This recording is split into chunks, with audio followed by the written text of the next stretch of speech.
Okay. Okay. Starting the show. Okay. All right. I made the note. It's okay. Made the note. Everybody, welcome. Ladies and gentlemen, welcome. Boys and girls, children of all ages, people of non-conforming sexual orientations and genders. Welcome to Lex and Matt's Excellent Adventure. I'm Matt Peters. I'm Lex Lutz. That you are. And tonight, or whenever you're listening, I don't give a fuck, we're joined by the one and only D. Peters. Hey, everybody. What's Yeah. up? Hi. Right. So how's everybody doing tonight? Good. This Good. episode just became hella cute. Because, you two are in it now. I enjoyed that episode with you guys so much. It was really- Oh, thank you. We enjoyed making it. You Yes. know, we love talking about snack food and being all cute and shit. Yeah, Yeah. it works. It works. You know what's not cute? I've had the Shia LaBeouf song stuck in my head Really? for the past several days. That's great. Are you Wait. you're familiar with the Shia LaBeouf song, right? What? No, what is this? Oh, man. This is great. Okay. I might so, know, but it doesn't sound familiar right now. It's this weird, kind of, I don't want to ruin it, right? So, it's this song, basically, this production, it's a stage production, music video sort of thing, that tells a story of how just a random person got in a fight to the death with Shia LaBeouf. Okay. Yeah. And it's just batshit crazy. It's So the how did this best. get stuck in your head? Because it's a great song. Okay.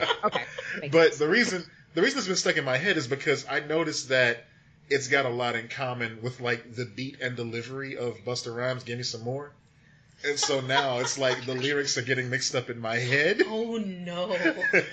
Someone pointed that out to a friend of mine pointed out that this song from the Book of Mormon musical was basically just a song from Wicked, one of the most popular songs from Wicked, and then showed me a YouTube video, and I couldn't not hear it anymore.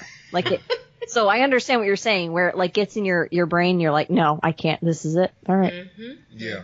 This is my life now. I love Busta Rhymes. I've been a big fan of Busta's for years and years and years because his delivery and his lyrical stylings are just so clever. You just can't help but just smile as you listen along. It's so good. And he's so malleable too. His lyrics just fit over so many different beats. There's this album from this group called Team Teamwork, or it might just be a guy. I don't know.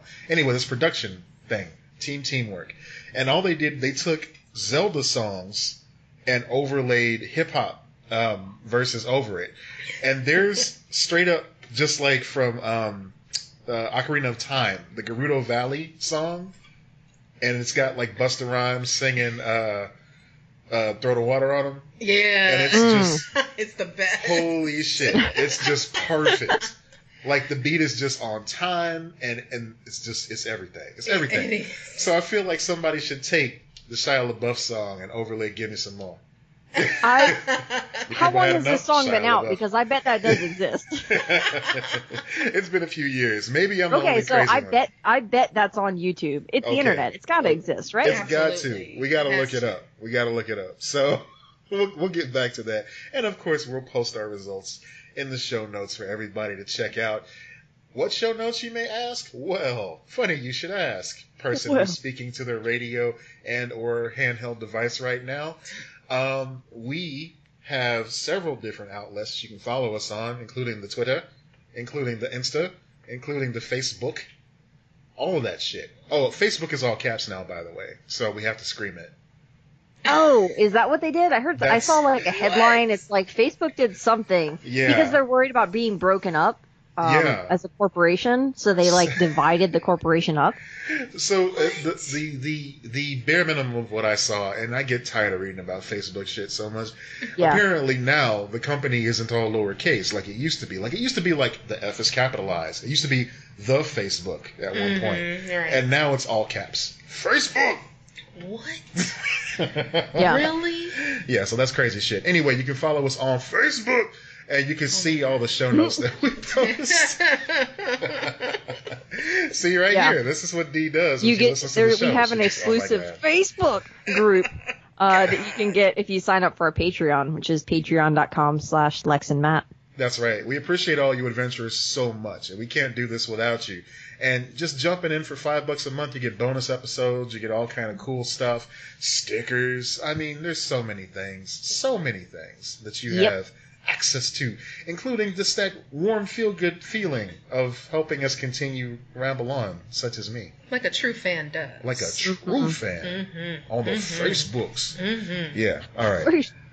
I just feel so, like, swole when I say it like that, you know? It sounds like you're saying it's a rock fact. It is a rock fact. That I understood that reference. Oh, I was gonna. Yeah, score one for D. All Nice. right. For those playing at home, that was a reference to Over the Garden Wall. I have seen 1.5 episodes of it. Yeah. No. Oh my God. Well, You it need to encompasses- finish this. I liked what I saw. Yeah, So good. I like So Cartoon good. Network's miniseries. They do that from time to time, where they have shows that are just like 5 episodes and that's it. Like they did one recently for Infinity Train.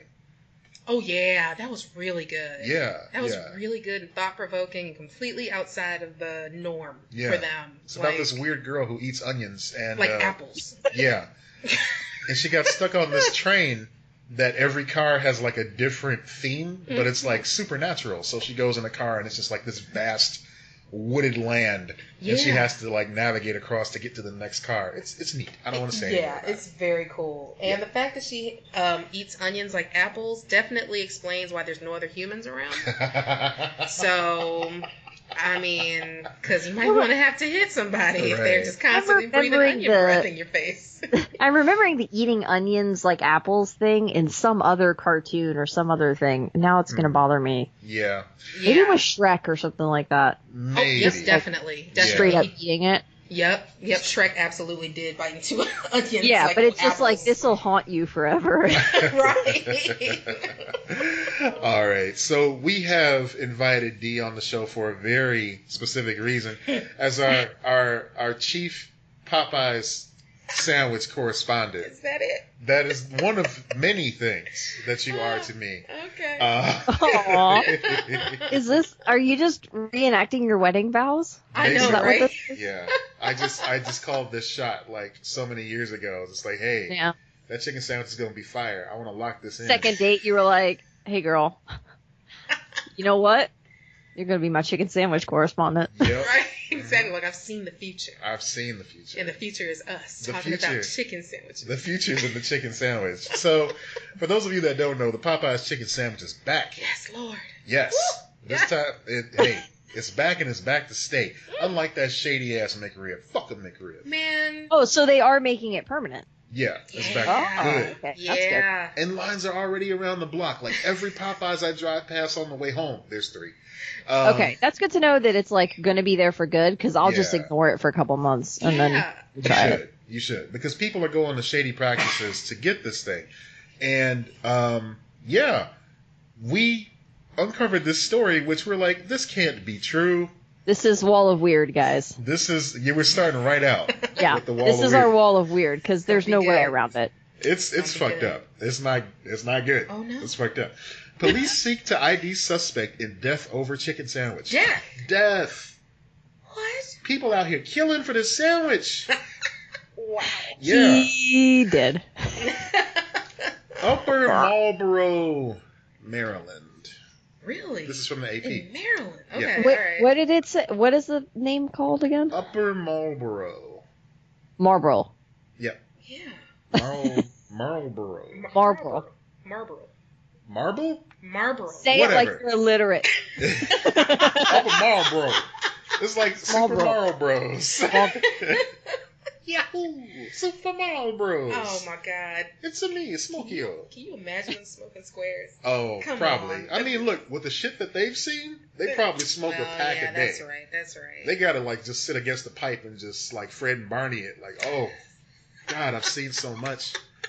Did you see that turtle? That turtle came out of his shell and had a T-shirt on. What the fuck? That just means he's walking around his house in a t-shirt all the I time. mean, That's all. he just comes out and he's all comfy and shit, and he's like, "The fuck, man, my house! You just stepped on my house and popped me out. You're right. At That's least he not had cool, on drawers. right? Well, does he? No, Yes. no, So he's Porky Pig in it. Upper Marlboro. Back on tap. Marlboro? Back on tap. No. Upper Marlboro is east of DC Okay. and south of Baltimore. So that is a sandwich right there of mayhem. Yeah. Okay, so a man who had been cutting in a line for chicken sandwiches, at a crowded Popeyes restaurant in Maryland was stabbed to death by another customer who confronted him, police said Tuesday. Prince George's County Police Chief Hank's Polish name. Oh, God. Wow. Stawinski.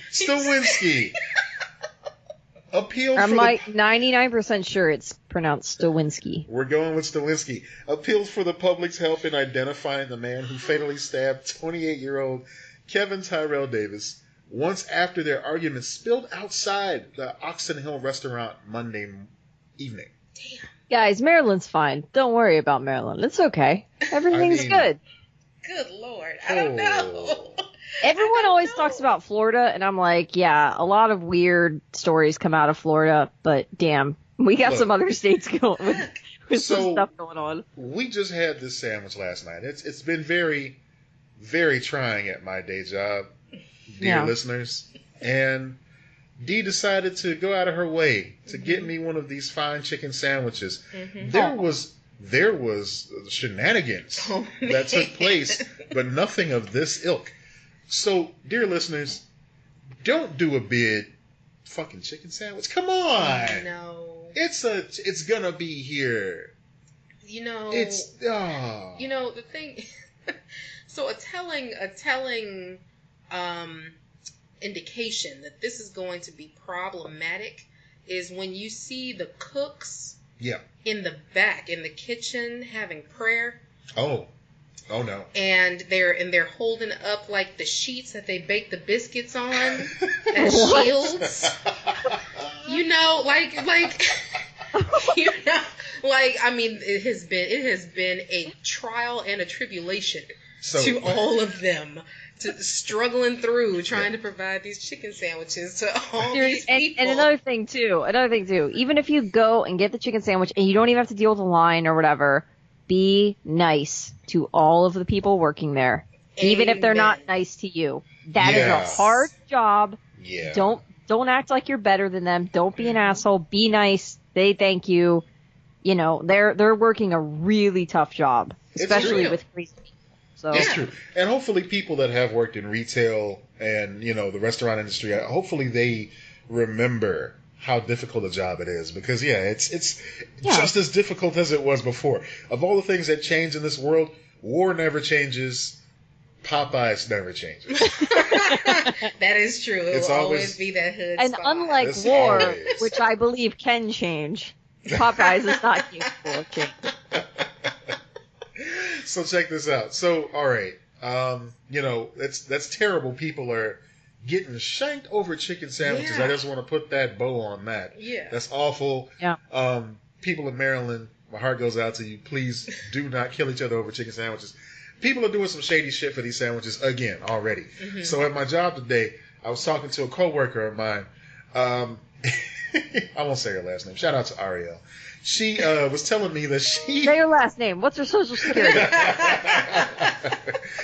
She was telling me that the people at her Popeyes that she goes to were basically just like stashing these sandwiches on the side. Wow. So they can have it after their shift was over. I can't do with these people. I mean, that's some sad, shady shit right there. That's messed I'm up. not surprised. No, I'm not either, but still, it's like, don't be all brazen about it. Don't be like obvious about it. Disappointed, not surprised. Well, you know what? I gotta give it. There's one little argument I could say for that, and this kind of goes back to the whole like being nice to the people who are working there and providing you with this delicious fucking sandwich. Like, just be cool, because like last night with my situation when I went to get these chicken sandwiches, there was a woman in front of me who was so rude. She was just so rude to them that the woman behind the counter just straight up said, hey, you know what? I don't have any fries. I don't have any biscuits. I don't have this. I don't have that. I'm sorry. All I have is chicken and chicken sandwiches. That's all I've got. And this lady was just like, fine, whatever. And she left. And I stepped up right behind her, and I was like, wow, I'm so sorry. You guys are out of fries? And she said, no, we got fries. I'll give them to you. I was like, oh, well. Yeah. I was like, well, I appreciate you, sister. Thank you so much. Right. Now it's all like you throwing up the fist and doing the chest pump, exactly. the little chest stuff, like, yeah. That's right. Tuck it in. I'm absolutely just, him and hawing. I'm just like, oh, man, they got you working like a Hebrew slave, don't they? Good Lord. Wow, you are really out here. How long you been on your shift? Like 12 hours? What's going on? Yeah. Girl, same. I'm so sorry. Right. Girl. Like, your nails are so dope, girl. Yeah. Oh, you are doing so well out here making this chicken with some bomb-ass nails. I get so much traction out of that. Yes. It's like, if somebody got nice nails, compliment the nails. There you go. 100% of the time, you will get a good reaction. Yep, guaranteed. Take my word. It doesn't matter the venue. Nope. You just take a moment and say, your nails look very nice today. Right. You don't have to be like, witty about it. Like, good Lord, your nails. No, just... Nope. Nails look very nice and well manicured. Right. Oh my goodness! Properly deliver that line, and they just, thank you. All of a sudden, you can get all your taxes taken care of. You can get an extension on that loan. You can get anything that you need. Like, just be complimentary. This is like a life hack moment. I'm like, I don't know about this. Like, I was like, I've never complimented a woman on her nails ever. Oh man, oh my goodness, that's the money right there. Especially if they look like have a certain color to them, a little odd color to them. Just be like, oh, wow, your nails are awesome. They will just, thank you, sweetheart. What do you need? Like, oh my God, give me your wallet. Will you give it to me? Girl, you said my nails were cute. Yeah, here you go. Like, no problem. And what's funny is saying that, I never even thought about that before, but like, that's a compliment that you can give that's like completely respectful and like not gross in it. Like that, like you can say that, guy, girl, whatever, and it's not a thing. Like, exactly. You're not being like a creep. Right. Like it can't be misconstrued. It's just straight up. Like it's just acknowledging, like, yeah, you put effort into that. That's great. Exactly. If you see somebody with nice nails, shout out to the nails. Yes. That's all I'm saying. Yes. As I'm typing this, okay. A friend of mine who I interact with on Twitter, at the Dazzling One, says, "I regret to inform you that the Popeyes chicken sandwich does still slap. I would actually like another one right now." Yes. It's true. I just had one yesterday. Yep. I want another one right now. We just had dinner. We were discussing delicious, this. Yeah. And it was satisfying. Yeah. And wholesome and healthy. I still want a chicken sandwich right now. I know. Exactly.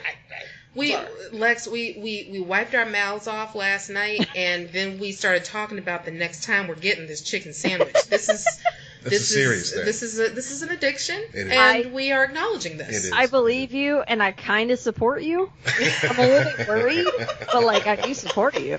I mean, as long as we throw some broccoli in there every now and then, it's fine. Yeah, just break up the fat a little, but just like sighing while you're eating, like the broccoli. Okay, right. God. Take a walk in the one another. Have a walk in the sandwich. Just that's fine. So it's still legit. Oh, God. And get one when you can safely. Yeah. Respect your fellow human beings as you do in your travels. Yeah. Have you not been listening to us? Be excellent to each other, motherfuckers. Yes. Like, we say it every single time. This is a life rule. We say that, and Epstein didn't commit suicide. There you go. That's what we say. There you go. He was fucking murdered, guys. Every episode, that's what we say. What if we ended every episode now with Epstein didn't kill himself? I considered it. Like it's my turn tonight. I considered it in the episode. Epstein didn't kill himself. But you know what? It doesn't deserve to be buried at the end. I'm saying it right now. Right up top. And the memes are great. I love those memes. Wonderful. Those and the woman yelling at the cat memes that have, which has been around for a while, but is suddenly taking off again. I don't know why. Right. Like, they're just killing me lately. It's so good. It's so good. I don't even know who that woman is. I just like... She's a real housewife. Oh, Ryan sent me one. And what is the cat part, though? Like, is that... Okay.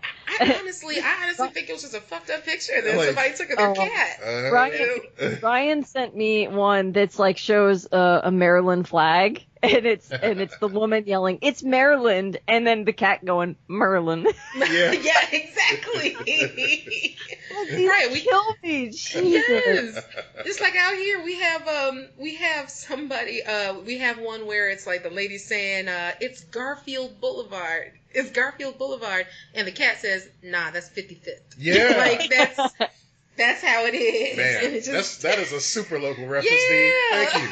Thank you. We could put that hashtag Chicago podcast on this episode. There you go. With no guilt. My favorite one that I've seen, it's the woman's going, "It's funeral program," and the cat goes, "Obituary." Obituary.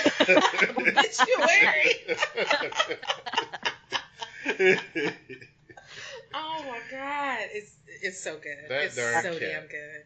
Yeah. Yeah. All right, we're gonna let you free, D. Thank you so much for joining us on this little Thank you for Popeyes having me. segment. Yes. Yeah.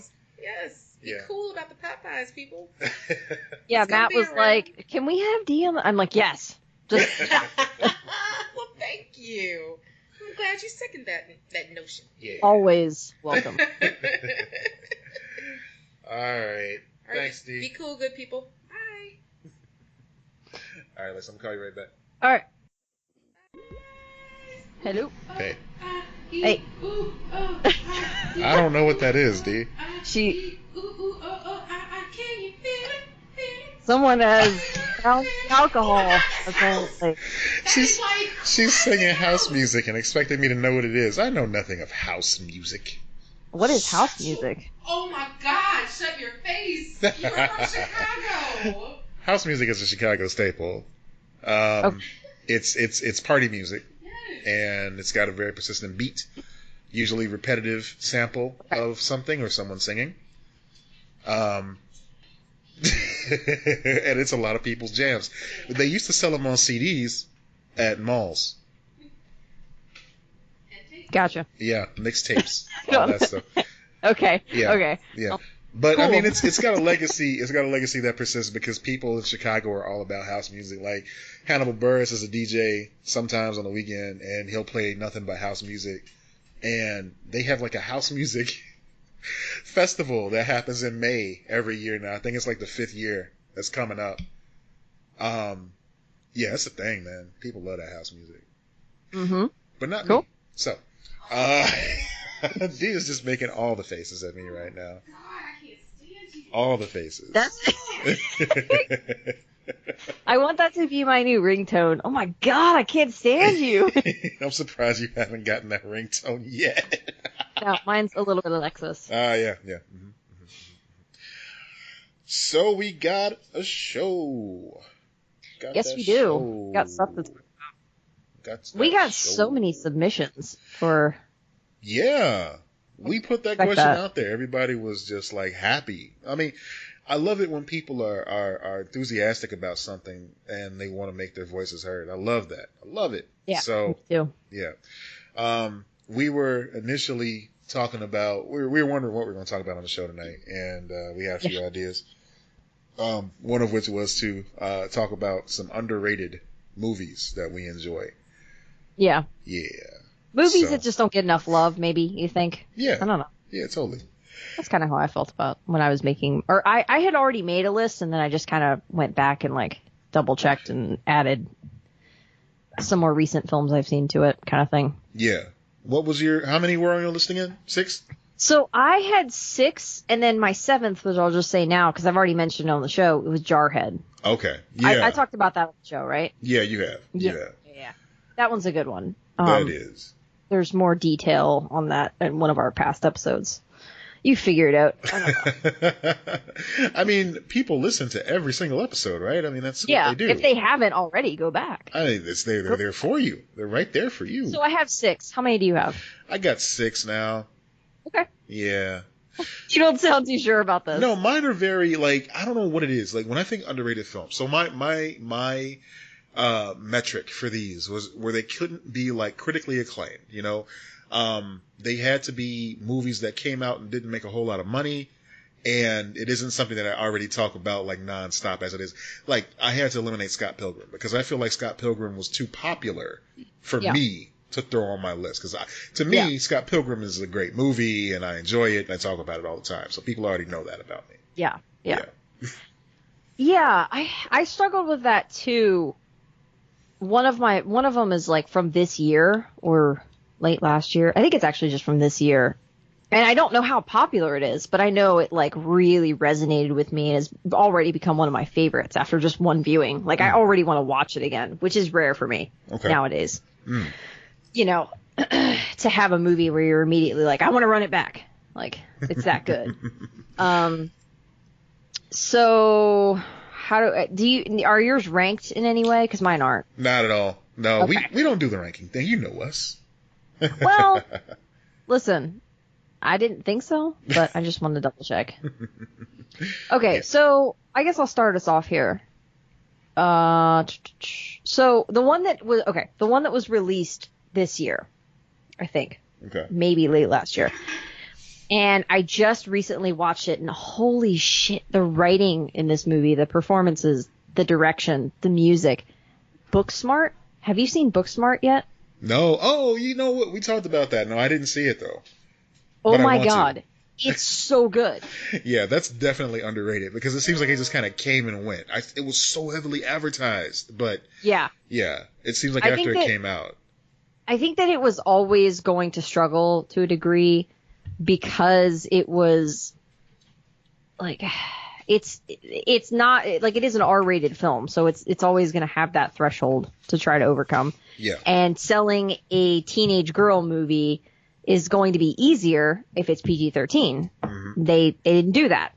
But that's what I loved about it because there are so many R-rated guy movies that are teen films. You know, to be honest, I thought we were going to get a lot more of those type of like woman ensemble type comedy films, the female-led films, after Bridesmaids. But it seems like we didn't really get that wellspring, and I was disappointed. Because they viewed Bridesmaids as the exception, not the rule. Man. Like that is how these if they do well. I mean, it's the same with like, you know, I mean, it's changing a little bit, but like successful black-led films, like Jordan Peele doing Get Out, for example. Like it's a more recent one, but like he would be the exception, not the rule. Like, you know, by that, it's just constantly underrating women and minorities. In the industry, unfortunately. Yeah. It's funny you bring that up because one of my underrated movies is one that I can't really talk about too much beyond what people already know. And that movie was directed by Boots Riley, starring Lakeith Stanfield. Sorry to Bother You. I still haven't seen that. Yeah, that's... I need to. So you can't talk about it because it will give away, like, plot points? I can't talk about it because it's an experience that you need to have. And I want everybody listening who is cool to check this movie out. Like, all right, so if you are someone that watches Atlanta, then you will absolutely love this film.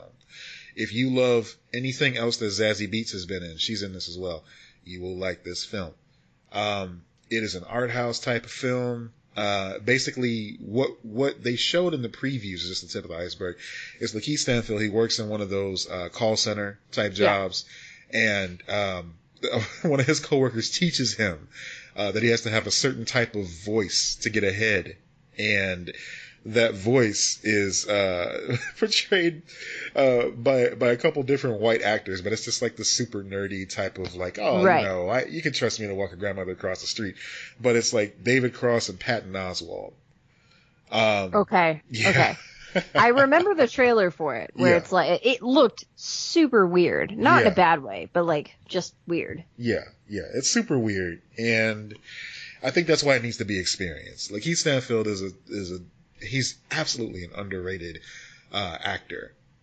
He's kind of got that vibe like a Charlie Chaplin, where he can just act in a way where he doesn't have to really say anything, but it's just his movements and his facial expressions tell a whole story, you know? Yeah. It's so rare to find actors like that nowadays. Yeah. He's going to do something one day and it's just going to blow everybody away. It's going to be, he just needs that moment. He's had some great moments on Atlanta. He had some great moments in this movie as well, but he needs something where he's the focus and all eyes are on him. So for you, when you're thinking of an underrated film, and I guess this is kind of a question about films in general, but are you thinking about like story? Are you thinking about performance?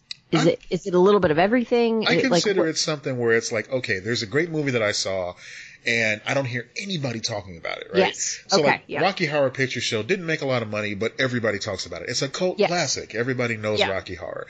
Fight Club, same thing. Nobody saw it at the movies, but when it came out on video, everybody saw it and it became some weird fuckboy mantra. Office Space is the exact same way. Completely tanked. Yeah. So movies like that, underrated initially, but then become cult classics. I tried to leave them off of the list. These are just movies that I enjoy that I feel like more people should check out and recommend to others. Like this should be a cult classic or something like. But Sorry to Bother You is such a good movie. Carlin Meyer, the president of CNSC. She dressed as the character for Nerdoween this past year too. I got it. When did that come? Was it last year or was it the year before? 2018. So December 2018. Yep. Yeah, I thought it was so recent because it's like that's why I haven't seen it yet. Yeah. But I think it's on Hulu now. Yeah. It's on home release. I know that, but I don't know where exactly. Looks like Amazon has it for $4. Thanks, Google. Okay. Creepy. No. Yeah. What's funny is I have 2 Brendan Fraser films on my list.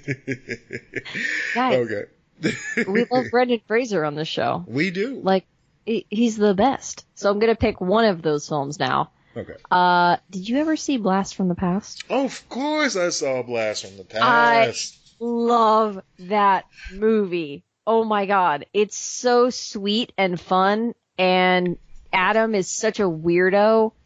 And I remember just like watching that when I was younger. I watched that movie so many times, but I remember watching it when I was younger and being like, this is the greatest movie ever. Yeah. Because it was just, I liked this idea of this really sweet guy. And they've done this trope a lot with female characters where, female characters, and they have the actress come in, she doesn't know the world and she's completely lost, and then this guy has to save her.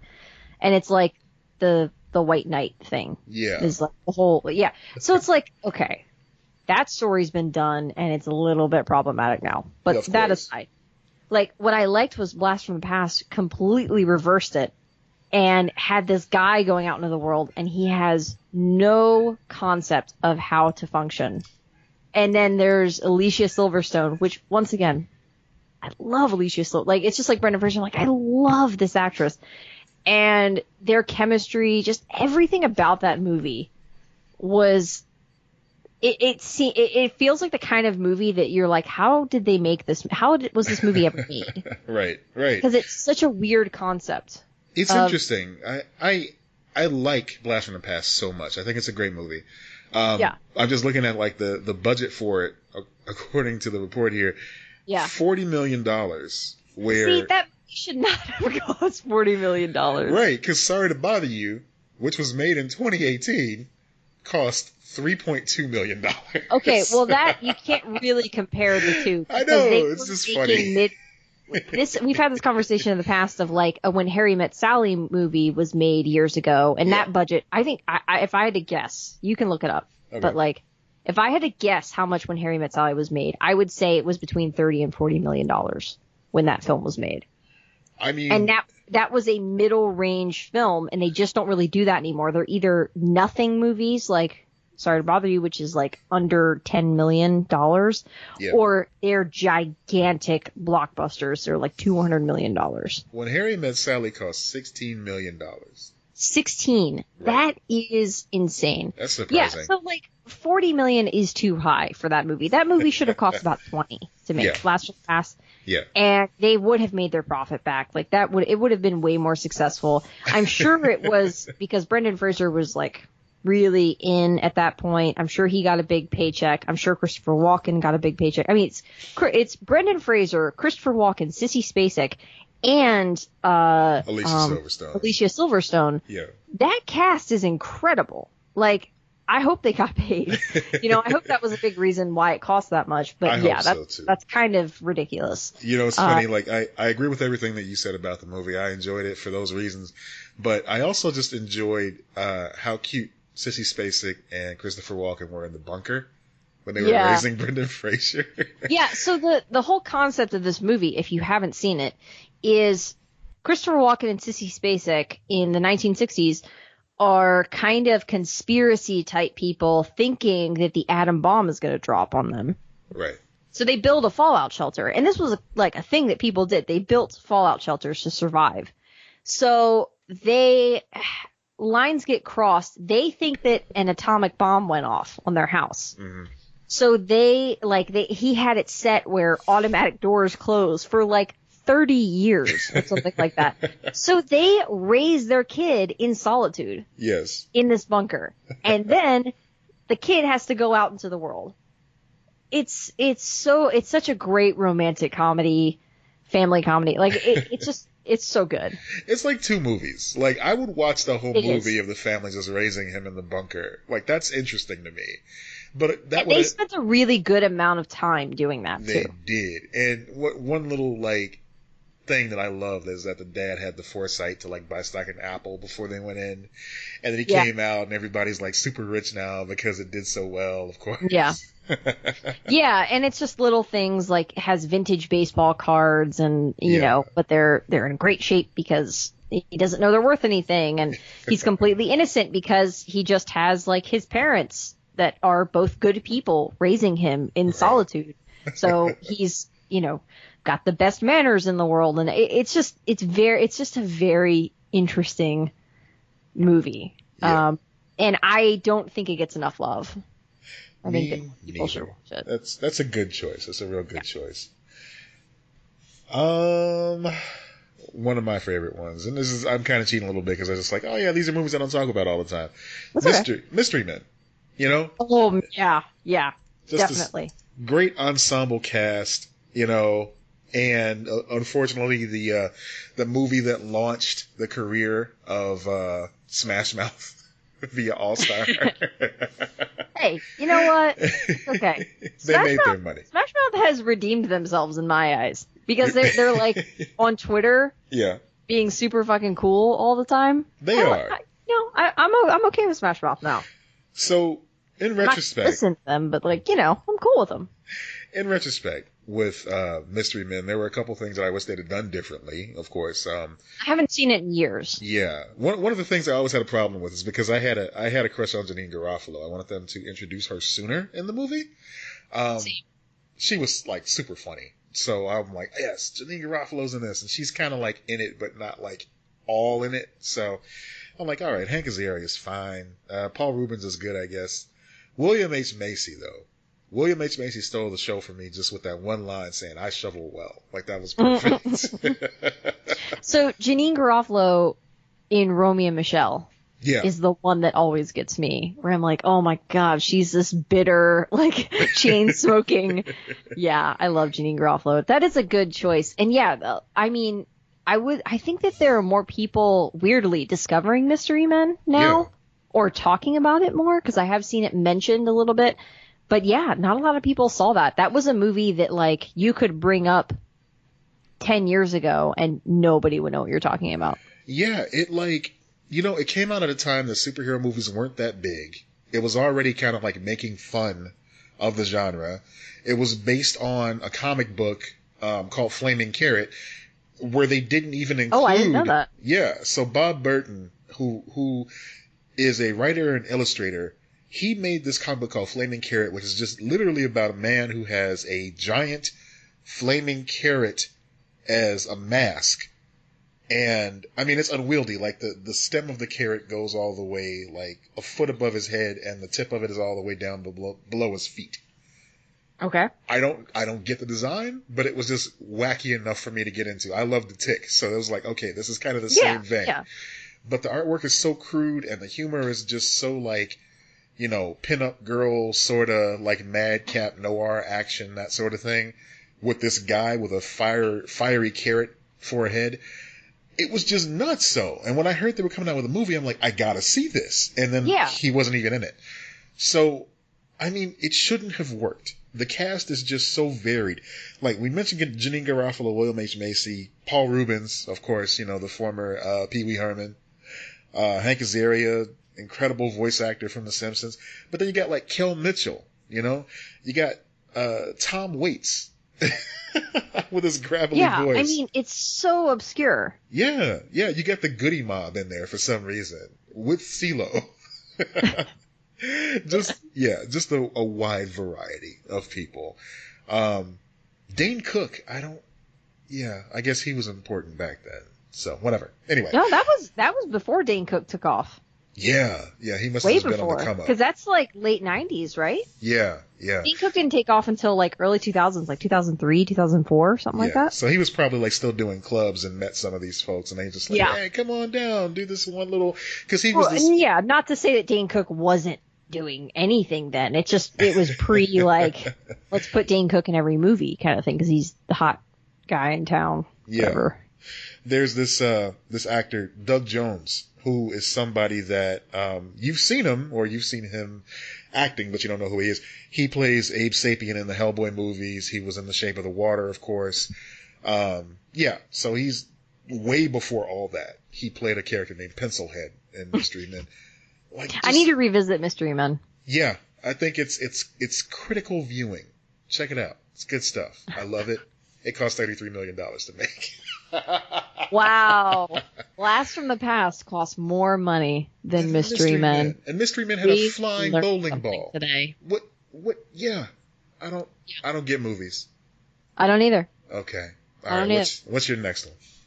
Okay, my next one, I referenced this in the original post that I made where we were asking you guys. I guess we should also start reading other people's ideas. Yeah. Like what they like along the way. We'll do that after I pick this one. For sure. So my next one is called Imagine Me and You. Okay. So I don't even think this got a theatrical release. To my knowledge, it didn't. This is a rare, wonderful movie that is a lesbian rom-com. And it was released in 2004, 2005, something like that. And it stars Lena Headey. So Cersei from Game of Thrones was in it, and Piper Perabo. And it's really like, it's such a sweet movie. It's funny, but mostly it'll like make your heart happy. That's how I view that movie. And I, of course, earlier was looking for a quote. I was looking for a funny quote to post. And I ended up finding a different one. And then I got lost in all of the quotes from that movie that I love. So I kind of went down like the Google rabbit hole of that. But yeah, it's a movie that not a lot of people know about. Mm-hmm. I don't think it would have ever really, at least at that time, found a mainstream audience because, I mean, that, like, it's not gonna sell, especially in, like, 2004. That's not gonna be a thing that mainstream audiences would want to see. I'm assuming 2005. Sorry, it was 2005. I'd like to think that it would sell better now, but I don't know. I think it would. I agree with that. Absolutely. Not because the world is ready for it, but just because people just don't give a fuck anymore, like, about hiding their enjoyment of that type of media. They celebrate it, thankfully. You know. So it has this is just a good idea of how, like, Rotten Tomatoes is bullshit. Sorry, just want to throw that out there. Yeah. So Rotten Tomatoes has it at 34%. Wow. But After Ellen, which sucks now, but like for anyone, after Ellen ranked it in the top 50 lesbian bisexual characters, both of the two main characters in the movie, and Autostraddle ranked it as 18 on the list of 103 best lesbian films of all time. So it's acclaimed within the community that it was aiming toward. But like outside of it, people are like, nah, like I don't like this. I mean, I don't get that, man. It's like you don't have to like associate yourself with every single character and every single thing you watch. No. If they're two characters of the same sex falling in love and you're like, ew, cooties, it's like, what? Who are you? No, you can watch this movie, whether you're straight, gay, whatever. Like you can male, female. You can watch this if you like rom-com type things. Yeah. Like and dramedy sort of. You can enjoy this movie. Like it's well done. And I still love it so much. I mean, I end up rewatching all these damn movies. Well, that's good. This is why we do this, but to give people ideas of what they should check out. And you love it so much that you're inspired to watch it again. That's great. Yeah. So let's check out some recommendations from our dear listeners, from adventurers like you. So for some of the people that made big lists, Matt, you can just kind of pick and choose if you want. Yeah. Okay. There's some, like, just pick some of your favorites if you want. Right. So Paul Calicote, he had a few. He had quite a few. Some of which I never heard of. Some of which I'm familiar with. I'm jealous. But have you heard of one of the ones that he mentioned, which is Page Master? Oh yeah. Okay, that was, good. Because Page Master was the shit. That was Macaulay Culkin's animated film where he was a book, right? Wasn't he a book? He went into the books. He went into the books. He went into the books with the books. Now, there's one recurring movie on here that I'm really surprised to see. We're going to come back to it. I'm going to let y'all guess when I read this list which one it is. Bubba Hotep, which is pretty fucking sweet. I wish I remembered that one. I would put it on my list. Warriors of Virtue, which I haven't heard of. Super Mario Brothers, the movie. Enemy Mine. I forgot about that movie. Oh, I really with Dennis Quaid. Yeah, that was a good movie. Yeah. You know, that movie could be remade, and I think it would work. I know that might be controversial, but I think it would be... Actually, it might provide some really nice commentary for today. Yeah, people would call it like, oh, this is liberal, blah, blah, whatever. Anyway, TMNT, the motion picture, they've remade that so many times. I think he's talking about the original. Why not one more? Why not? Page Master, Brave Little Toaster, yes. Now, I enjoy Brave Little Toaster so much. I love the music. I love the animation. It's a beautiful film. Was that a Bluth film? I don't know. It seems like it's got that same type of charm, right? Yeah. Yeah, but... I'll look it up. Go ahead. What I don't understand is why the Brave Little Toaster went to Mars. That's what I guess the boy became an astronaut. I never got into any of the sequels with that. No. No, that was directed by Jerry Reese. Oh, okay, cool. Tank Girl. Tank Girl was cool because we got to see Ice-T as an anthropomorphic kangaroo. Cool. And then Homeward Bound, the wonderful tale of two dogs and a cat trying to get home. Yeah, that movie upset me a lot when I was a kid. Really? Why did it upset you? Because I didn't like the idea of them being gone. I didn't like the idea of that. I know that it ended happily, but it really stressed me out. Yeah. I was worried about them. Oh, man. All right. So we go over to the Instagram for a hot second and check out our friend Pauline, whose Instagram is ZAVALA6, the number 6. Look, I'm telling you, if you want to follow somebody cool, follow Pauline. She posts all kind of cool art, and, there's bound to be pictures of Gabby on there, too. I mean, just guessing. Being cute. They cute. They cute together. They cute. Yeah. So she throws down with Empire Records, which... Yeah. I mean, the soundtrack was dope already. Never met a girl like you before. I love that. Y'all know I love Liv Tyler. What? Yeah. Dazed and Confused, good film. Mallrats, absolutely one of my favorites. And you know what? That is exactly what we're talking about here that belongs on this list because of all of Kevin Smith's films, which you can call cult classics, Mallrats seems to be the one that is completely underrated. And I always wondered why that is. It's got a Stan Lee cameo. It's got a mall. It's got one of the bullies from Boy Meets World. It's got Jason Lee. It's got a little bit of everything. To be honest, I don't know. I really don't know. Yeah. Because I've always loved it too. I don't get it. I watched that movie, I think 3 times in a row with my little cousins one weekend, and we were just like, we fell asleep during the third one, to be honest, to be fair. But those first 2 times, excellent. Good fun. Anyway. Yeah. Just One of the Guys and Go. And these are all I some classic, saw Just 90s. One of the Guys years ago, I think. Oh. I don't remember it 100%. But if it's the one I'm thinking of, I did enjoy it. I've never seen Go, shockingly. Go is one of those movies that I remember when I was working at Nationwide Video, that was always like on the shelf. It had that like distinct blue box art with the girl. Oh, yeah. Yeah. It's like, oh, man. I know what the movie is, and I remember that box. I remember seeing that plenty of times, but I never picked it up. Yeah. So I think it's time we give it a watch. So thanks, Pauline. Thanks, Paul, for your recommendations. Do you want to read a couple or? Yeah. So semi irregular, which is podcast friends. Hi. Yeah. Hello. So picked Begin Again with Mark Ruffalo and Keira Knightley. This is another one of those movies where I feel like I've seen it, but I can't quite remember. I don't understand why. Julie and Julia, because of Meryl Streep. Yeah. Why?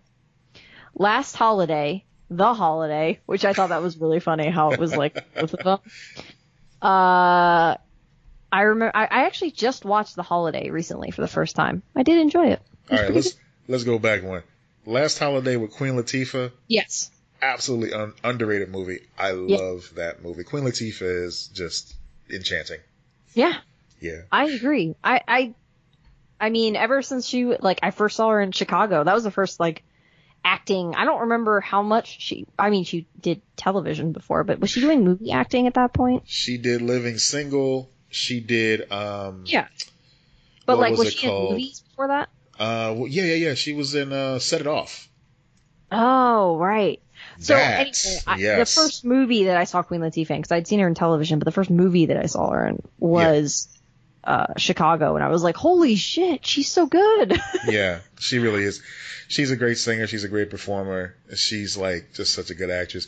Was Chicago before or after Bringing Down the House, that movie where she and Steve Martin kind of fell? That was either the same year or it was right before. Chicago was right before. Yeah. Because Bringing Down the House was a fun movie. I enjoyed that. Yeah, she's done some stuff. 2003, same year. Wait, no, Chicago might have been 2002. I think you're right. Yeah, I think it was. Yeah. It was. So the year after. Yeah, I got it slightly mixed up. Yeah. So Chicago came out in 2002. Bring Down the House came out in 2003. Shout out to Queen Latifah. Shout out to Semi Irregular. Thank you for those recommendations. Yeah. They always come with good recommendations. And recommendations. last ones, I didn't finish. Swiss Army Man and then Fern Gully. I'm still on the fence about Swiss Army Man, and I want you to watch it so we can talk about it. Okay, I will get to it. Let's see. We also have Arturo. Ferngully was, I think that was a Bluth. Yeah. Yeah. I think so too. Yeah. Arturo, last one here. Okay. One of my favorite Jet Li movies, Unleashed. Yeah. Jet Li, definitely underrated. I mean, you're right about Mario Brothers being a weirdly reoccurring thing here. Yeah. So Janelle Greenfield comes in hot with the Mario Brothers movie. And one that, it's interesting. I haven't thought about this in a while. Lady Vengeance. Sympathy for Lady Vengeance. It was a movie that came out as kind of like a trilogy. It was Mr. Vengeance, Sympathy for Lady Vengeance, and Old Boy. And Old Boy was the one that got all the attention because it had great action. Mm-hmm. And it's got this twist at the end that people... Not a fan. No, not a fan. Not a fan of it. No. I found out that twist ahead of time, and I was like, cool, I'm never going to watch this. Oh, okay. See, yeah. I mean, I can't. All right. I mean, if I didn't know beforehand and watched the movie and then that twist was revealed, I might have been different. Like sometimes that does ruin a movie for you. So yeah, and I mean, you know what? To be fair to movies like that, it happens a lot with those like Shakespearean type movies and like you know the British like well-to-do films and that sort of shit. So it's like okay, it happens here, and it's like nefarious. Like you. It just sounded like when I initially heard it. Yeah. And this might be too judgmental, but it sounded like a boy wrote this, and I don't want a lot. Like there was just something about that twist that I was like, ew. Yeah. I don't know. I mean, it's supposed to make you feel that way, though. So that's... Yeah, no, that's true. Yeah. This is also my like I couldn't sit through all the Saw movies kind of thing. Like I have my problems with certain things, and I'm like, no, don't do that, please don't. Yeah. I mean. Yeah, it's not for everybody, but it was an interesting film. Audition, I know that, but I can't think of what it's about. I think that was a straight to DVD type of movie. I'm pretty sure it was too. Yeah, I've never seen it. I know if I see the cover, maybe I can remember the cover. That's what's sad. Yeah, that's all you got. The rental, like. It was, I'm pretty sure it had like a woman with like her arm stretched out or something like that. Yeah, she got like a syringe in her hand. Yeah, that's what it is. So that came out in 99. That's one I'm not familiar with. But like you, I've seen this cover before. Yeah. It was just one of those that was always there. Yeah, it's a Korean horror movie. I'm sure Dee has seen it, but she's in the land of The Voice right now, watching Darius Rucker train some performers. So she's gone to us. All right. You and me, we come from different worlds. I'm done. That was I hate that. I'm sorry. I know all the words to that song. Yeah. You fucking would. Yeah. That's okay. I know way more Shania Twain lyrics than anyone should. Well, thank you for meeting me halfway. Yeah. Oh man. Guess what? We're all shamed in this game. Yeah. Now there was, we'll come back to that. So that's that. Thank you for everybody for writing in. These are some great answers. You guys are the best and girls, and we really sincerely appreciate you for letting us know. Yeah. Oh, the dazzling one who gave us that Popeyes scoop earlier. She came with a late one in the game. The Dewey Cox story. Walk hard. Oh my God. Yes. Oh, wait. That one is an amazing suggestion because that film is completely underrated. It's one of the best parodies I've ever seen. It's so good. Oh, I need to rewatch it. And I think people didn't realize it was supposed to be like that hard of a parody or that accurate of a parody. They filmed it like an Oscar movie. They specifically filmed that movie like an Oscar film. And the actors were like, I remember watching Jenna Fisher in an interview and she's like, I got trained in singing and everything. And I guess her voice, like something went wrong with her voice. So someone else had to sing, but like they went all out for it. That's great. Like, and this was before John C. Reilly was like a bigger deal, you know? So I think people slept on it. If it had come out after Wreck-It Ralph, I think people would have seen it. What's funny is Walk Hard. There was a whole Rolling Stone article a couple years back about how Walk Hard ruined those movies. Like they did not make those movies for years, and then just now that Bohemian Rhapsody brought it back, and now it's a thing again. Yeah. But it's like if you watch Bohemian Rhapsody, it's the same through line that all of those movies had for several years there. It's got those same tropes. Yep. Yeah. Oh God, Bohemian Rhapsody is particularly bad about it. Look. I'm not going to lie. I don't recommend Bohemian Rhapsody. I do recommend Rocket Man. I think Rocket Man was what Bohemian Rhapsody should have been. Now, I saw that Rocket Man is on Plex, so I got to check that out. So it's there, yeah. What I don't recommend, and I've been meaning to warn you about this, and I'm going to do it on mic so everybody knows, Prairie Home Companion, disappointing. Mm-hmm. Don't waste your time. It's been a few years. That one for me, but it's real bad. That and the fact that we know that Garrison Keillor was a weirdo now too, you know? Yeah. It just, he ruined that industry. That whole fucking brand, he ruined. I mean, I used to love Prairie Home Companion. Love that shit. Yeah. And it's just gone. I know. It's sad. It's happened to a lot of good things. No more powdered milk. No more. It's gone. No more. Anywho.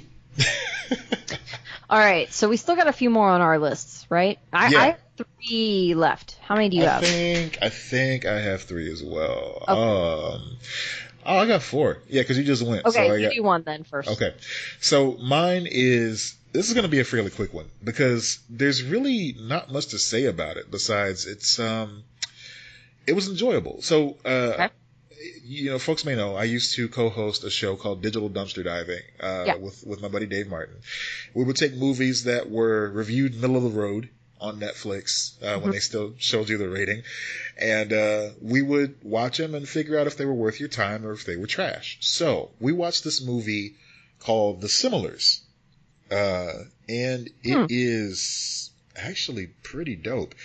I was surprised by how much I enjoyed this movie. So the movie is it's all in Spanish, and it was released, I want to say, like 2015, and it is framed just like a Twilight Zone episode. Like, it's movie length, but it feels like a Twilight Zone episode. It's black and white, and all this wild stuff happens, but just the production of it, and you could tell it was all done on a shoestring budget, but that adds to the charm. And the effects are just so, like, quaint. It's like somebody just made this movie because they just love Twilight Zone. And it shows. It's called The Similars. It's on Netflix. Give it like an hour and a half of your time. You won't be disappointed. It'll at least give you something to talk about, but it's underrated. I don't hear anybody talk about this movie. The cover art is beautiful.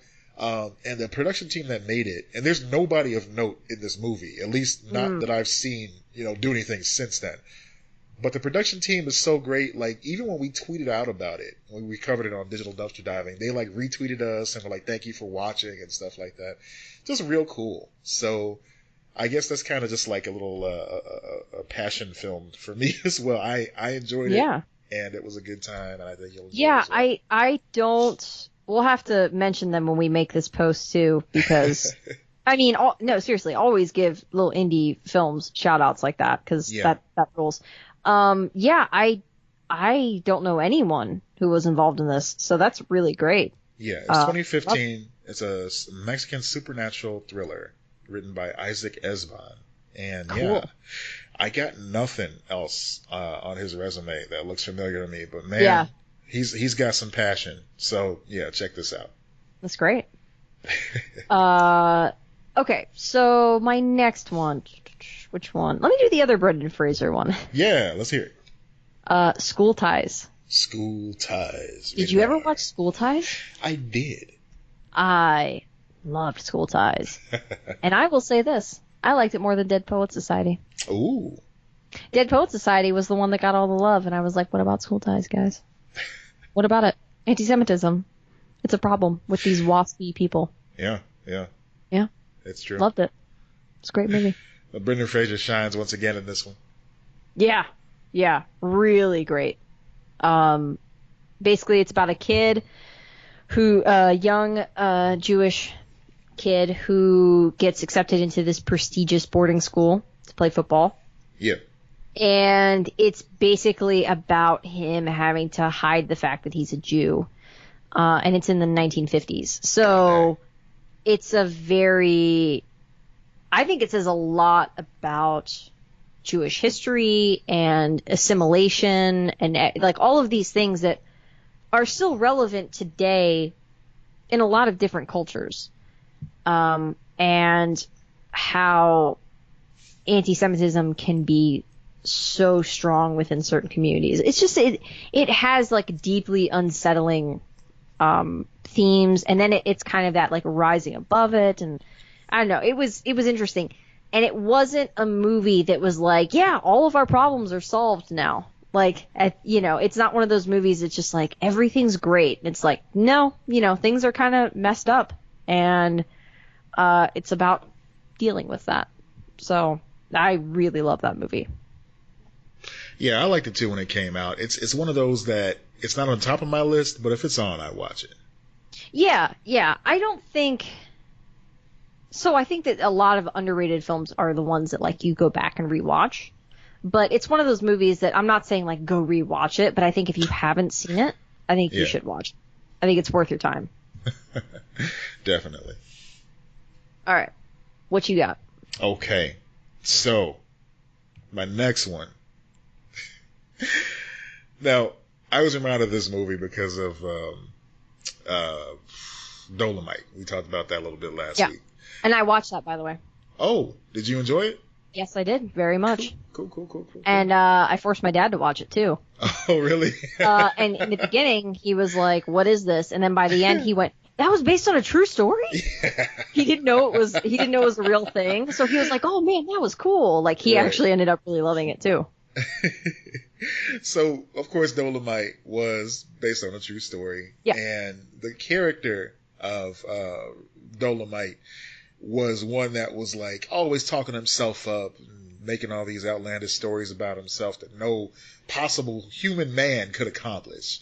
So this next movie, they took that concept and they separated the characters of the hype man and the actual legend himself. And that movie is Black Dynamite. I've never seen Black Dynamite. I know about it, but I've never seen it.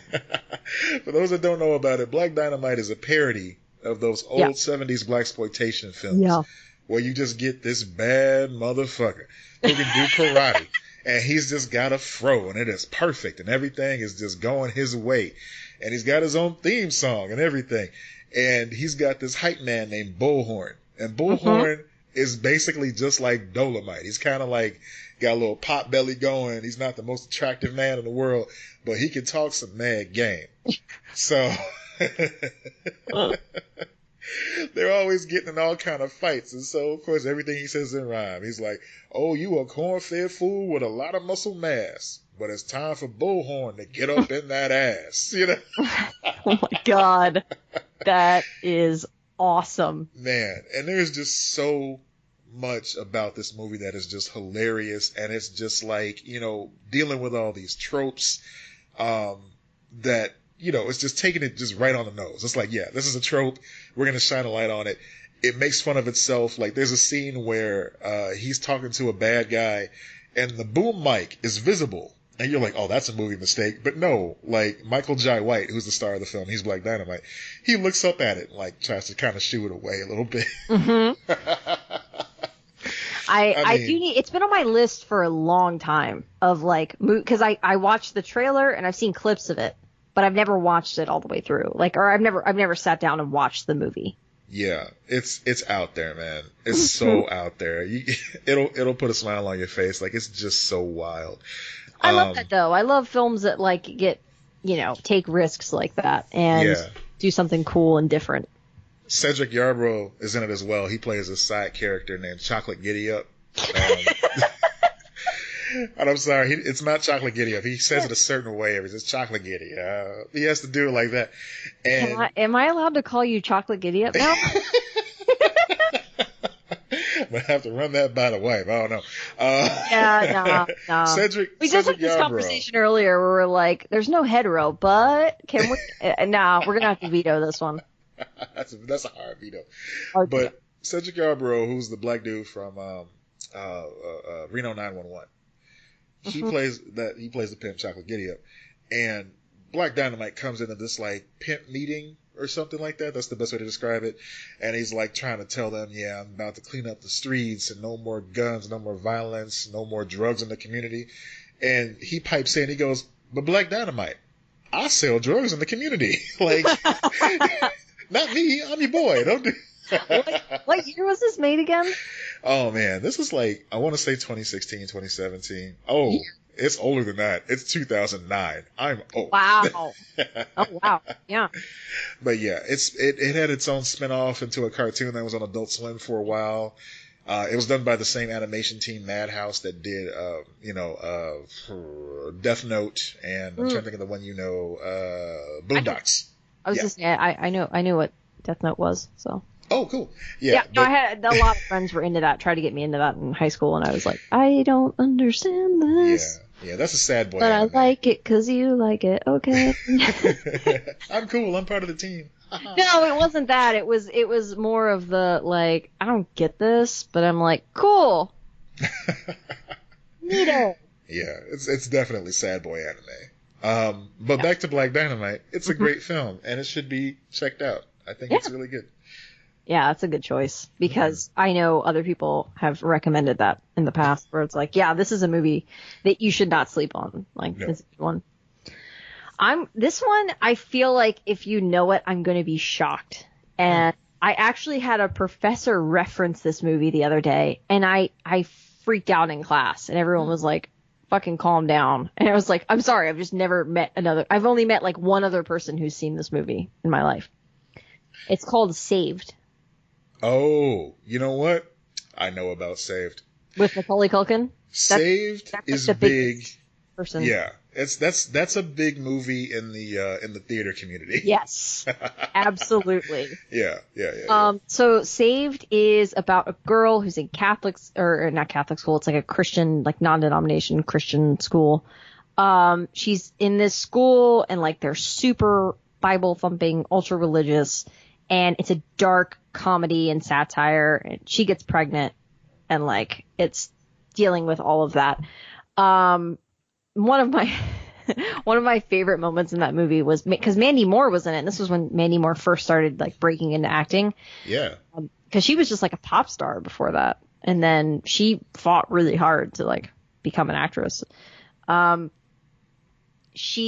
Moore throws a Bible, and she throws a Bible at this girl's back, and she's like, "I am filled with Christ's love," and just like, screaming at her, and like it is so good. It will make you laugh. If you've ever been involved in like church or Christian school, like religious communities, and that's, I don't know if it's true with other like types of religions and everything, but like you will recognize a lot of things, and you will be like, I do not like this. I am in this picture. Like, you know, you will be like, oh no. I feel personally attacked. Yeah. Exactly. Like that. It's so good though, and it's so underrated. All your favorite manic pixie dream girls are in this movie, like Jenna Malone, Mary Louise Parker, Mandy Moore. It's got a great cast. Yeah. Really great cast. But it's funny, just like all those girls who were like, just like, oh my god, you know, I wanted to be my girlfriend. By the way, I have 2 Jenna Malone movies on my list as well. That's a weird one, but it's true.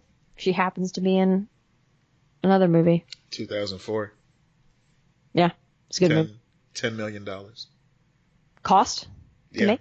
Yeah, cost to make. Yeah, that seems about right. Yeah, I mean that's good for a movie like Saved. I could see that working. Yeah. You know, you pay these kids to show other up. Ones that you're like, why? Yeah. Why? Like, who got paid off to make this film? Who needed the hush money for this movie to get made? Yeah, and man, it's just it took a lot of risks. That movie, I enjoy the hell out of that movie. Oh, it was very controversial at the time. I mean, yeah. You know, every time it was brought up, it was always like, you know, are your kids watching this? Don't be fooled, Christians. Exactly. This is not a movie for you. I would argue that is one of the most Christian movies I've ever seen. And I say that from the perspective of the bad kid, like the bad people in it, but also from the perspective of like it understands good Christianity too. Well, that's the conclusion that it comes to, like, and how the characters are, it understands what Christianity should be. Yeah.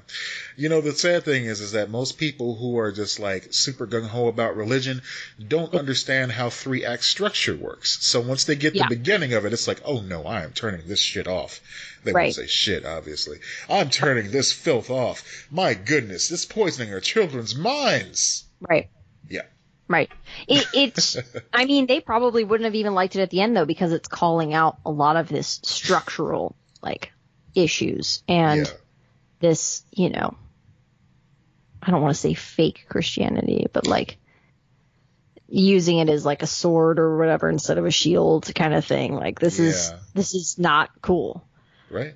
So yeah, it's a great, but it's really funny. Like it's got that depth to it, but like at the end of the day, it's a dark comedy. It's really good.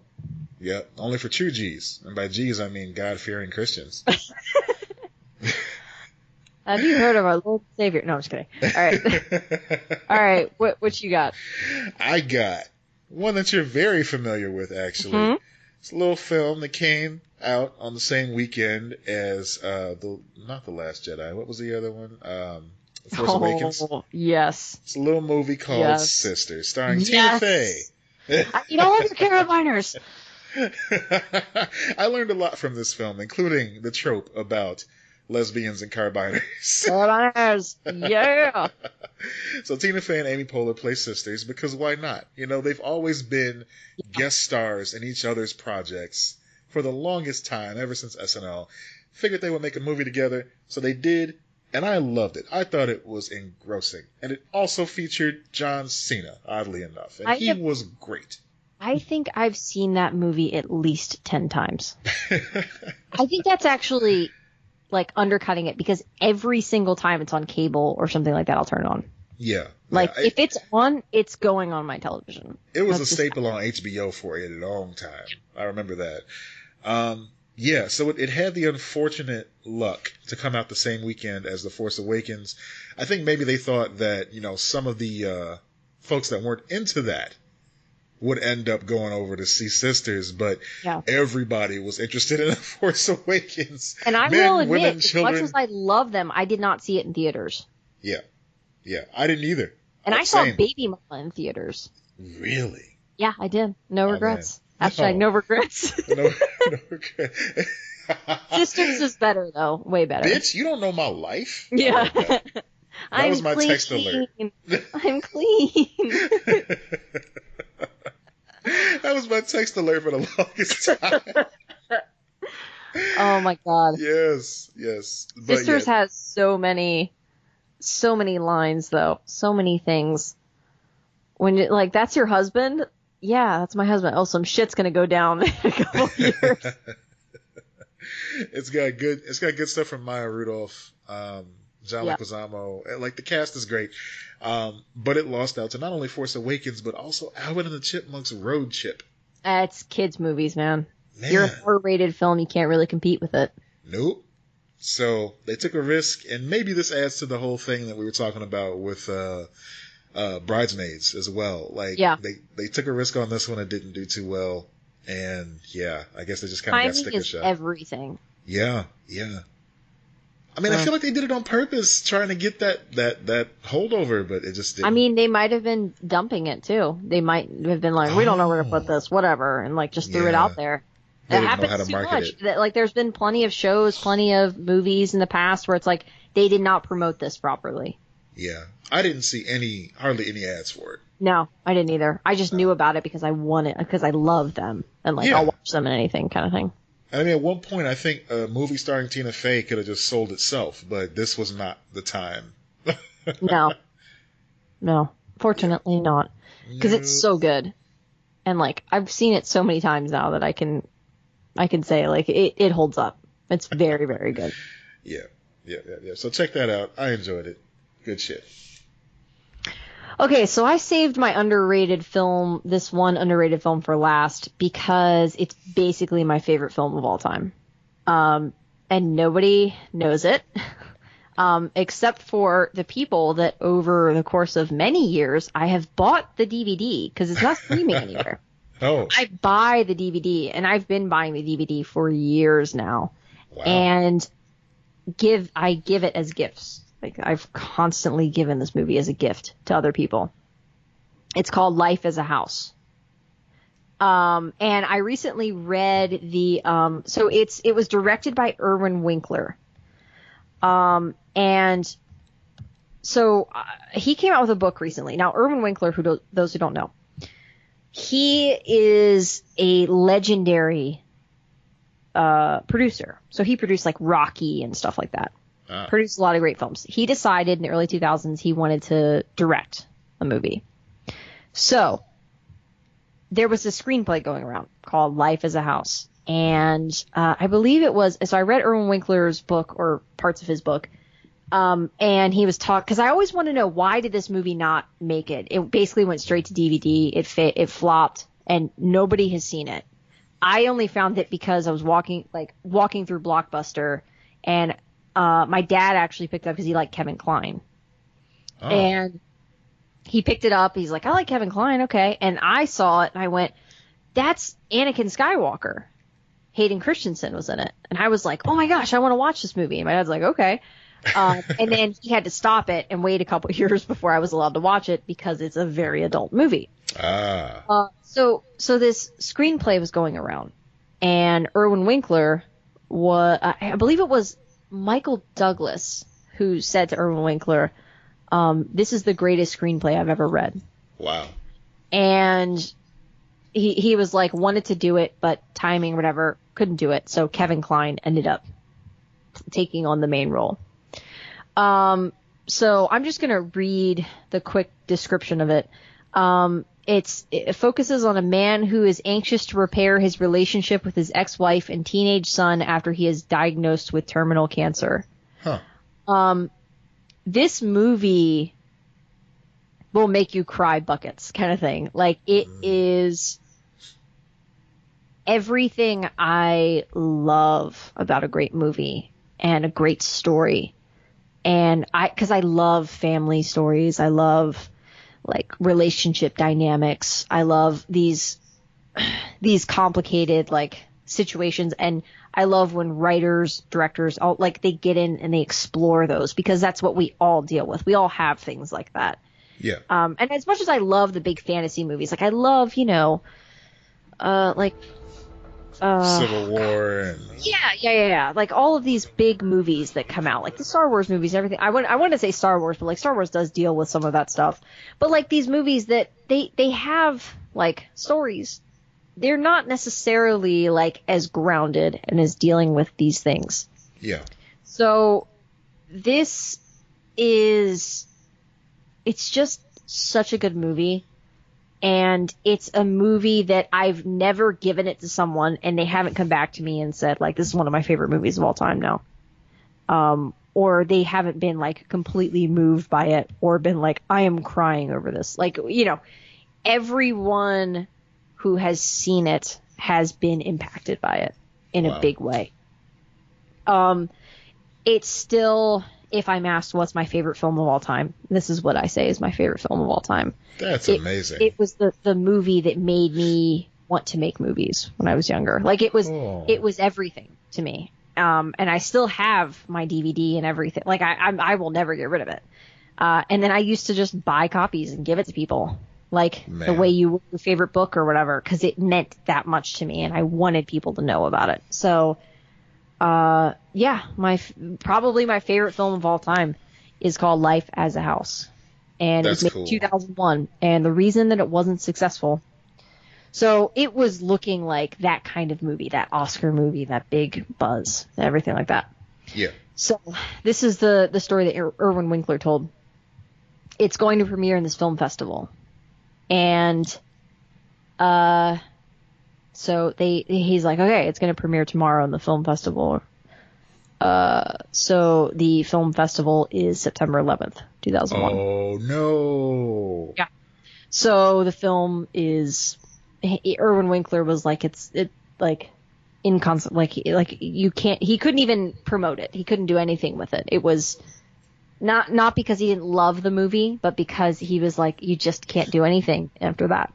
So this movie that was,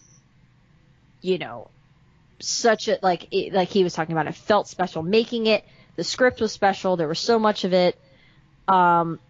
It just got lost in the chaos of life happening at the time.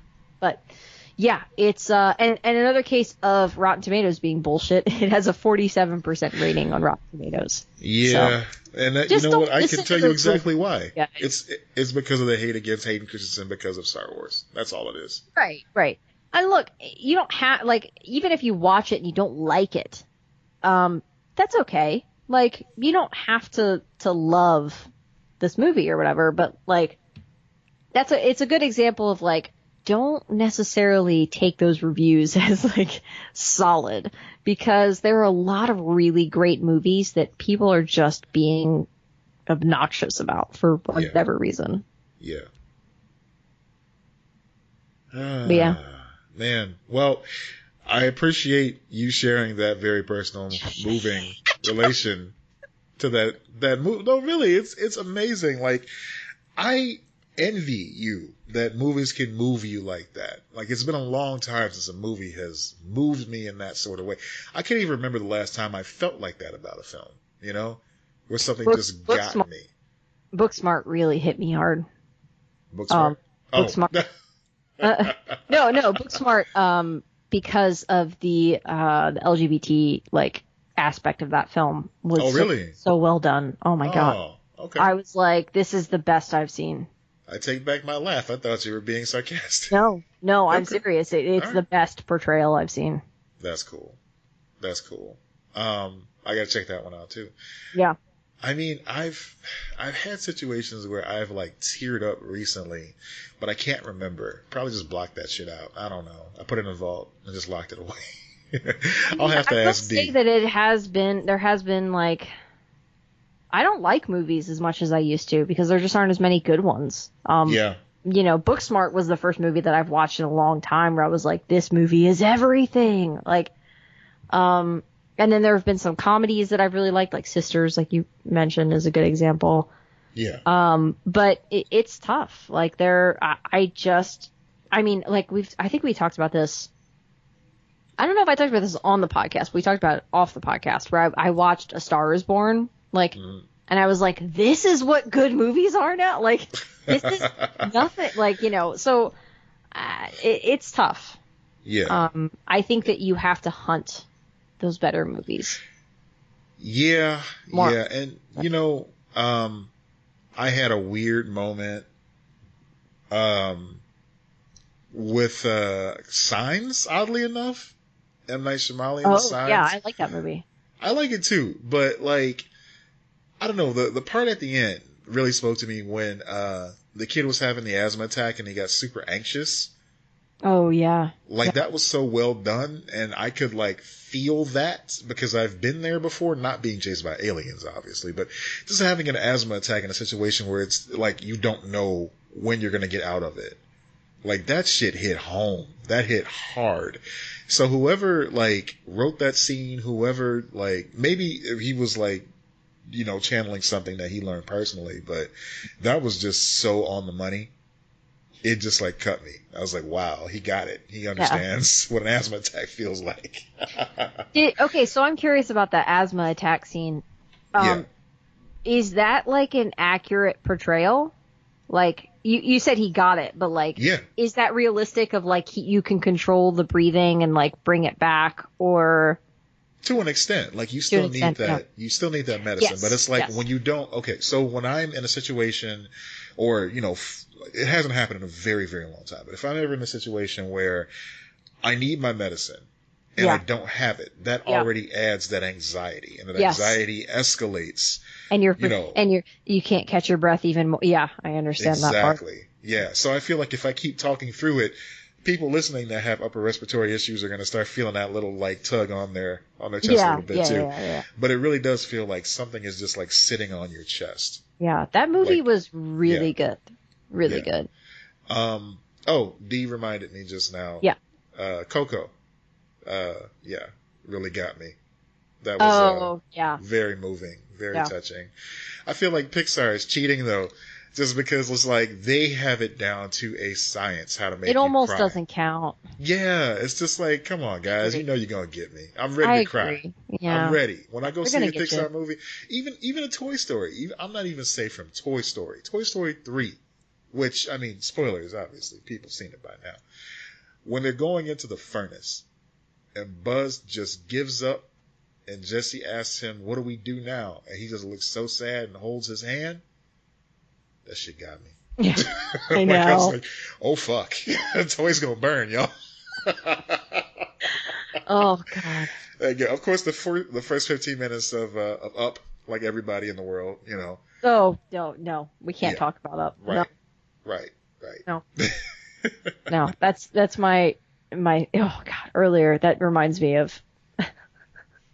My dad and I were talking about a situation of people splitting, like a couple splitting after being together for a very long time. And and I was like, I don't understand this. Why can't people just die together? Like, just you just do it. Like, just die together. But anyway, just die together. It's the same way. We were like, just die. Oh no, I don't want to watch it. No, I don't want to watch this. Oh, and it's like, oh well, she's gone. Yeah. Might as well just fuck off with some balloons, I guess. That movie. Yeah. I definitely wept in that one. But you're right. It is almost like cheating. Yeah. I mean, the end of WALL-E kind of got me a little bit too, but not as bad. But just seeing how they like. Wept so hard at the end of Lost. No, at the end of Lost. Oh, Lost. I was going to say WALL-E. I'm like, wow, you too. No. Okay. No. Did you cry at the finale of 6 Feet Under, though? I was inconsolable. Yeah.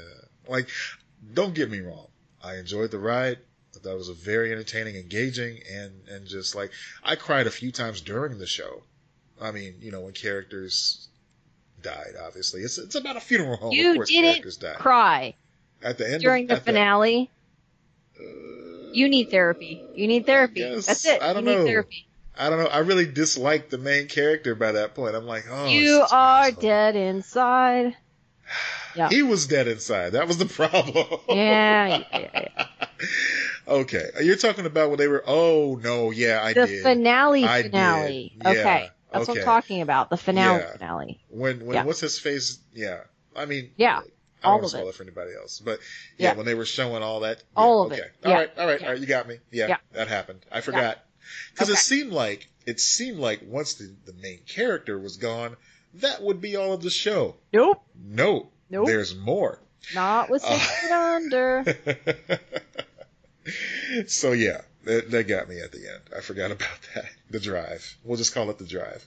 Yep. The drive. Yeah. Okay. Did you have any others? I can't remember. Yeah, I had one last one. And it's probably the polar opposite of the one that you just said. Tucker and Dale versus Evil, 2010. Oh my comedy God. Horror film. Yeah, I know that movie. I don't think I've seen it, but I know of it. It's a great fucking movie with two just well-meaning rednecks who live out in the middle of the woods not wanting to hurt a fly. And they keep encountering people that think that they're going to try to kill them, as, you know, normally would happen in like a situation like that. But no, they're trying to save these kids from the forces of evil. So it stars Tyler Labine. He's from Reaper, right? Yes, he played Sock on Reaper. And he was also in Zack and Miri Make a Porno. That's another one. I like that movie. Yeah. You know what? That's probably the most underrated of the Kevin Smith films, but I own it on Blu-ray. I thought it was dope. I would agree, actually. I think. Yeah. That's good. And then, of course, Alan Tudyk, who is criminally underrated in everything he does, even though he has been celebrated for characters that he's performed. It's still like, no, you don't respect Alan Tudyk enough for what he's done. That show that came on NBC for like a season, maybe even half a season, where he was like Bruce Wayne's cousin in the DC universe. Yeah. He was the best part of that show. He's so good. In Dodgeball, when he's the pirate guy. Yeah, Pirate Steve or Pirate John or whatever. Yeah, that was good shit. Pirate Steve is a member of the Duck Talks podcast. I'm sorry. Oh my gosh. Yeah. Yeah. I get it though. Like I went with pretty much all comedies, roughly, except for that last one. I was like, I got to talk about my favorite movie. Come on, man. Underrated. That was some good shit. So, yeah, it is. Yeah, that's what we got. Thank you guys once again for writing in with your recommendations, with your recos. I'm gonna check some of those out. I'm not gonna watch Super Mario Brothers again. I'm sorry. No, I love you both. I'm not gonna watch it at all. Yeah, I've never seen it. I'm not going to. I watched that movie twice by accident. We got to the movies because I saw it in theaters. I was so hyped to see the Super Mario Brothers movie. We didn't read any reviews. We didn't even talk to anybody about it. My mom knew I wanted to see it. She took me to go see it the opening weekend. Yeah. I should have known something was up because that theater was damn near empty. We got there halfway through the movie, and we thought it was the beginning, so we're just watching. Like, okay, this doesn't make any sense, but whatever. Oh my gosh. So we watched the second half of the movie, then we went back and watched, like, from the beginning, and it still didn't make any fucking sense. It was like, oh, this is garbage. Yeah. Yeah. I mean, how do you fuck up a Goomba? How do you go, oh, yeah, this little brown creature that is pretty much knee-high to Mario, that he steps on him, he jumps on him, that's his whole thing? Yeah, we're going to make him 7 feet tall and a lizard. Yeah. Sure. Maybe you're just not smart enough to get it. No, I don't know. Like, I could just imagine the guy who wrote that, like, snorting coke. Like, get it, man. Yeah. You'll get it. Yeah. Dennis Hopper as Bowser. Oh, man. Wow. I'm sorry, guys. I don't want to diss anybody's likes. I don't want to yuck anybody's yum. I just didn't get with Mario. I couldn't do it. Yeah. You can not get that movie and allow other people to enjoy it. You know, it's okay. And I invite those of you who enjoyed Super Mario Brothers to let me know what it is about that movie that really just did it for you. John Leguizamo, fantastic actor. Of course, Bob Hoskins, may he rest in peace, fantastic actor. Loved him in Roger Rabbit, among many other things. Yeah. Dennis Hopper, legendary actor. Love him. Didn't quite get with Mario Brothers, though. Yeah. Yeah. Anywho, that's our lists. So yeah, that was fun. That was fun. What else? Did we have anything else we wanted to hit tonight, or? No, I've got a charity thing going on. Yeah, let's talk about that. Now. So I'm selling. I've already sold a few of them, but so you have to like message me to figure out which ones are sold and which ones aren't. But I've got like these cup sleeves. Like when you go to Starbucks, you got like sleeves. Well, they're crocheted cup sleeves. And it's like they're just like a cute little thing. And I am selling those for charity. It's like a class project thing, but it's also for a good cause for the organization RAIN. Yes. So if you go at the Lex Lutz, go on my Instagram, you can find, just look, you'll see there's like 6 of them, like they're numbered on there. The post, and we might share it on the Lex and Matt Instagram as well. Oh, we're going to share it. Yeah. So there's still a couple of those left. It's going to end like beginning of next week. So you still have the opportunity to do a cool thing for good cause. Do a cool thing, get a cool fall little, sleeve for your coffee there. It's good shit. It's good shit, guys. You're doing good. You're getting something cool. That doesn't happen very often. Yeah. Shout out to Aaron Amendola, the crew of Versus the Universe and Astound. I've been doing something for the past several weeks that I've been completely tight-lipped about, which is unlike me, because you know how much I talk about voiceover class. Boom! Take a shot. I've been joining with Aaron and his lovely wife Liz and Caitlin Rosberg, who's also on the CNSC board with me. We've been recording a live play of a game that Aaron is developing called Unicursity. Oh, that's the name of the podcast as well. We have a lot of fun doing it. I've never done any type of like group RPG sort of like Dungeons and Dragons type thing. This is my first time doing it, so my character comes off as a little shy. My friends are we like board game, and they are trying to convince me to do something like that. Like I guess like Star Trek or something. I'm like, all right, I guess. But I gotta give credit to Aaron because he's such a good DM that he makes sure everybody's aware of the rules. He makes sure that everybody is like engaging in the story as we go along. He makes challenging things to overcome. The story can go in any direction, and it does, because oh boy, we threw some curveballs in there, everybody. It was so much fun to play. I'm sure it'll be fun to listen to. It's a great group of people, including myself. So check it out. You won't be disappointed. Unicursity is what it's called. It's on all your podcatchers. The preview is out there now. If you want to hear me hamming it up on there, we got a little sneak peek. And, there's all kind of cool stuff. Aaron he's a great improviser too. He does all these voices. That's great. No, that's awesome. I'm excited for it. Yeah, I am too. Because, it's like, all right, he's got like quality sound equipment and he's got a great production team and He's gonna make everybody sound like a star. So yeah, Great. This is it, y'all. The best thing about it, it's already more than halfway done. Yeah. And we love sharing like projects, even if we're not involved with it. So, you know, if you're cool, like making cool things, let us know. Yeah, let us know about your cool things. So we can promote the cool things. Yeah. Oh, one cool thing that I read about. Mm-hmm. And then we can just like wrap it up on that. It's this thing. I got a note from Netflix actually. Okay. They were talking about hold on, Big Brothers, Big Sisters. There's this thing happening. They have an animated show coming out called Klaus. I think it's called. Like Claus, Santa Claus. Yeah, that's probably how it's pronounced. Yeah. I'm going to start over. So, Claus is teaming up with Big Brothers, Big Sisters to deliver what they call larger-than-life holiday cheer on November 13th for World Kindness Day. Oh, that's great. Yeah. So, in various cities, what they're going to do is they're gonna ring in the season, they say, of giving. They're working with Big Brothers and Sisters of America, the nation's largest donor and volunteer-supported mentoring charity, to spread kindness this holiday season. Inspired by the film's central character, a postman named Jesper, Netflix will fulfill thousands of holiday wish lists written by children called Littles in Big Brother, Big Sister, with the help of their adult volunteers called Bigs. Don't call me a little. I won't like it. Don't do it. Don't do it.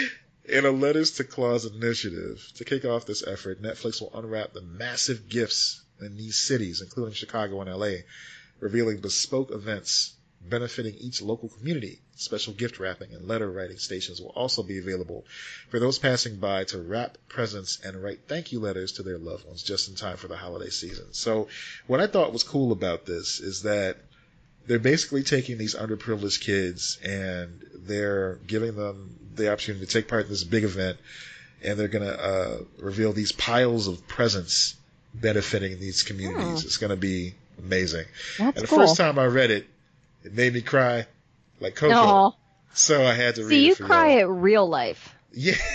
Real life leaves me dead inside. But, No. You're going the wrong direction with this. But me, I'm like fictional characters.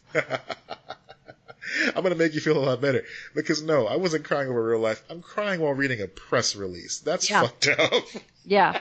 Once again, we go, Matt, maybe therapy? Yeah. Maybe? I don't know. Yeah. I'm like, oh, these kids. Netflix, God bless you. Anyway, so check that out. Like I said, they're going to drop these presents off. LA, New York, Chicago, November 12th. Set to be unwrapped on November 13th and open from 10 a.m. to 6 p.m. for all your present needs. Cool. Check that out. Yeah. And that's all I got this week. How about you?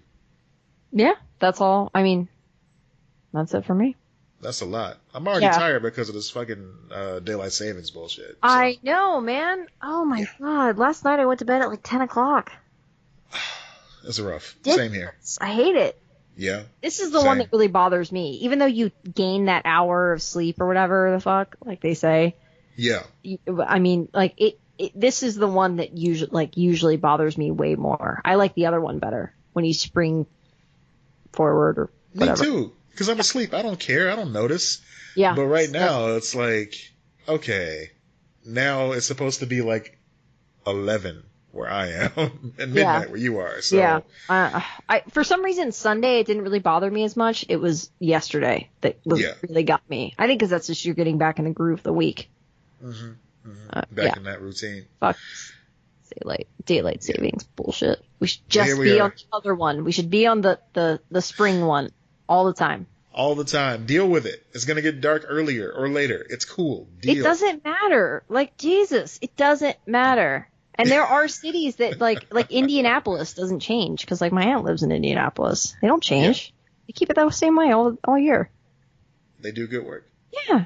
Good work, Indianapolis. I don't get to say that very often, so good work, Indianapolis. Anyway, thank y'all for listening. Yeah. I think that's all we got this week. Yeah. I keep thinking we're forgetting something, like I dropped my wallet or something like that. Anyway. Yeah, you did drop your wallet, but I picked it up. Oh, good. Okay. I got it. You're good. I got you covered. Thank you guys for listening. As always, I'm Matt Peters. And I'm Lex Lutz. Epstein didn't kill himself. Stay excellent to each other, everybody. Bye.